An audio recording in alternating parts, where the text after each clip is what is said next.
I applied to this job from a damn Craigslist ad. I was pretty hard up for credits anyway. Life on a giant space station was rough at times, especially for a human.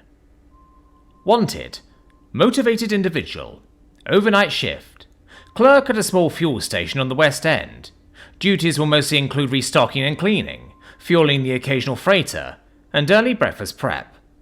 1,000 station credits per day. I could hardly believe it.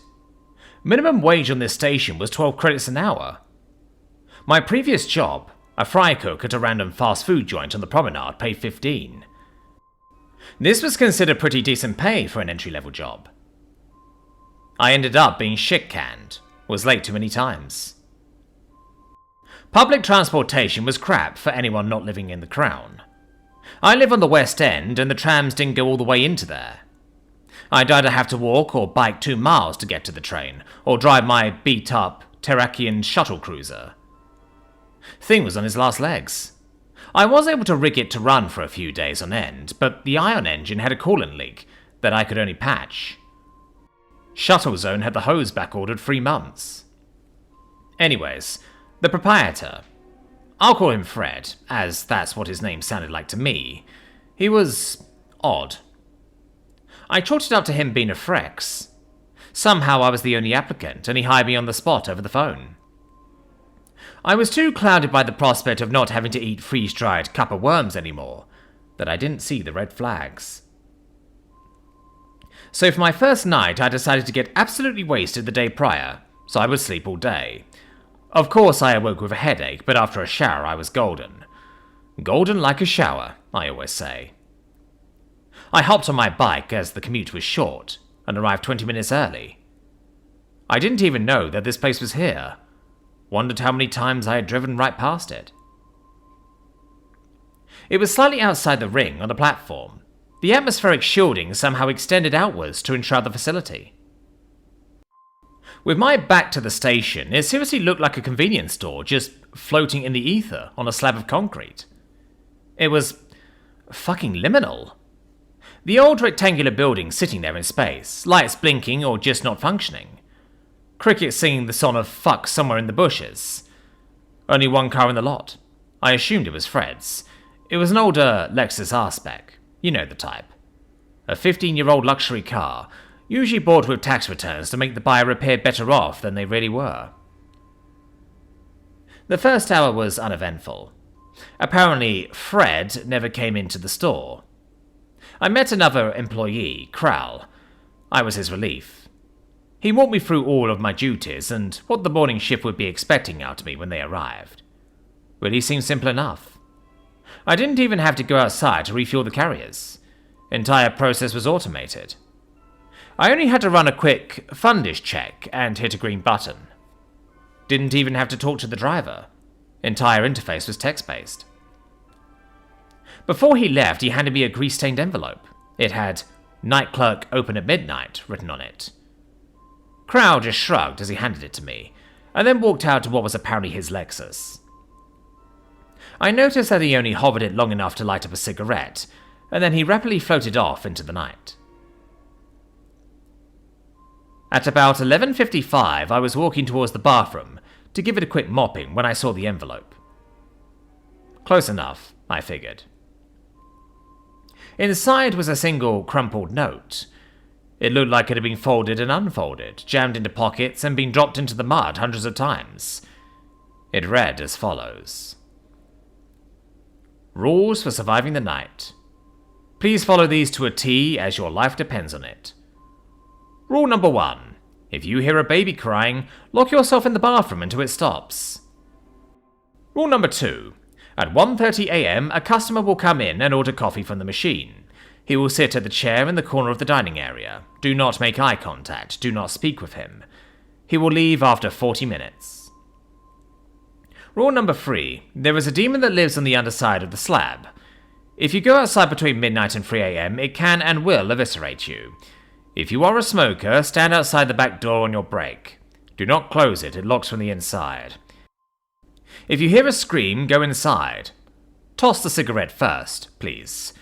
I don't want my kitchen smelling like burned tobacco. Rule number 4.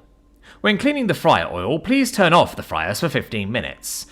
That stuff is hot, and the filters in the recirculation machine are just paper. Rule number 5. Close to the end of your shift, a cat may appear on the countertop. Run. Hide. Follow these rules, and you will survive to collect your payment first thing in the morning. If you bitch out at any time, you will still be compensated half. Please lock the door before you leave. I thought they were a bit strange. Maybe they were trolling the new guy. Maybe a bunch of weird alien shit happened at a weird alien quirky mart on the edge of a weird alien space station. Whatever. The pay was good. I don't believe in demons anyway. I was restocking the small beer cooler when I heard the doorbell ring. Looking up, I saw that the time was 1:30 exactly. A large alien in a trench coat slithered in, silently. Shit, this was the coffee guy. I'm not supposed to look at him. Still, I couldn't help it. I didn't think he could see me through the glass of the cooler anyway, as it was quite dark on my side of it. He slowly made his way to the coffee machine, a trail of slime following behind him. Fuck. I'm going to have to mop that up, I thought.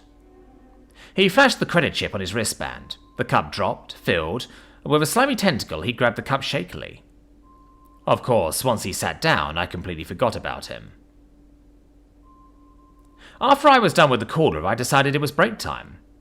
I grabbed an energy drink and my pack of cheap smokes and headed for the front door. I glanced over and made eye contact with the coffee slug.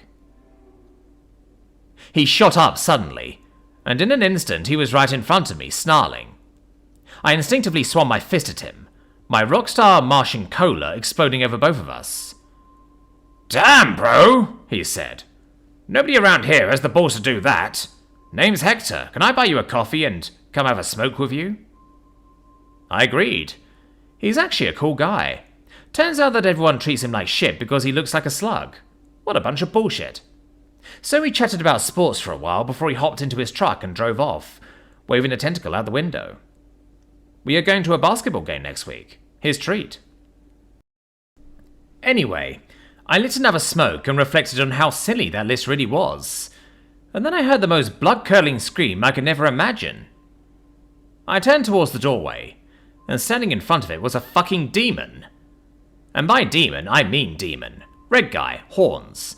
Tail with the spiky bullshit at the end. You know, demon. It just stood there, smiling at me. So of course I smiled back. The first guy seemed to respect lack of fear. Maybe Satan Jr. would too. Nope, it came straight at me. Its right arm extended with a large claw out, like it was planning on slashing me in half. I splashed the rest of my coffee in his face and blocked his arm. Then I elbowed him in the face. "Asshole!" it screamed, blood spilling from his nose. It then said, "I'll fuck you up for that, whatever the hell you are." And then it attempted to shove me, but I grabbed both of his arms and headbutted him right in his already broken nose. I have no idea what planet these alleged demons come from, but Christ they are weak. I'm not even that badass. I slept with a waifu pillow for fuck's sake. "I'm a human, and I don't believe in demons," I responded. I then kicked him in the nuts. I flipped him off and went back inside, flicking the remains of my saliva-coated cigarette at him. Demons are pussies. I completely spaced the fryers. I was too concerned with getting all the breakfast burritos made well before the deadline. I even wrapped them in different colours of foil to denote ham, bacon, or worm. And then I heard the crying baby. After everything else I saw tonight, no way was I locking myself into a truck stop shitter for an indeterminate period of time. Fuck that noise. I grabbed a meat cleaver and walked around looking for it. I kicked demon ass tonight, I'll totally behead a ghost baby. It wasn't a baby. In the kitchen mop closet, I found it. A tall, skinny shadow person. It was wearing a suit, and had 4 arms. The lower set was significantly longer. After it started laughing, I did change my mind and ran for the bathroom. I did not make it far. It grabbed me from behind and lifted me up. Felt like 2 feet from the ground. It wrapped one arm around my neck, choking me. Panicking, I pulled my lighter from my pocket and lit it under its elbow. It screamed and dropped me. I turned and looked at it again. His head was nothing but a gaping maw lined with clear plasticky teeth. They were slowly orbiting the perimeter. The center of his mouth hole had the depth of 1,000 singularities. His breath was hot and wet and stunk like nothing I've ever smelled. Smelled like something died, came back to life, rolled around in a duck butter, a smegma sandwich, and then died again. I remembered the cleaver in my hand and swung at his knee, severing his leg in a splash of green ichor. I then rolled behind it as it screamed an ungodly scream, spraying radioactive blood everywhere, and I buried my weapon in the thing's back. Lucky for me, it had some sort of central nervous system, as everything below that seemingly went limp. I then grabbed it by the back of his stupid tie and plunged his head into the deep fryer until it stopped squirming. Looking at the clock, I was happy that I would have time to cool it down and clean the oil before the end of my shift. I shut the fryers off and pounded an energy drink, kicking Sticky Slenderman a few times to make sure it had actually died. While I waited for the cool down, I decided to drag the body to the dumpster. I needed another smoke, and I was sure I wouldn't see the demon again. I had the cleaver just in case.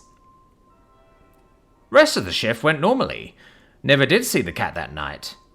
Morning crew arrived as I was refilling the coffee machine, the freshly mopped lobby shining its pine sol glow, as Sinatra played quietly over the PA system.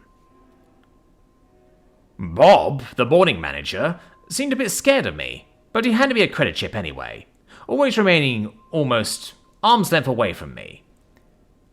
Same time tonight then? I asked. He looked at me like I had 3 tits on my head, and nodded. I still work there. I'm now general manager, and it's the best job I've ever had. Fred absolutely loves me. Even let me put up Christmas decorations. Oh, yeah, the cat.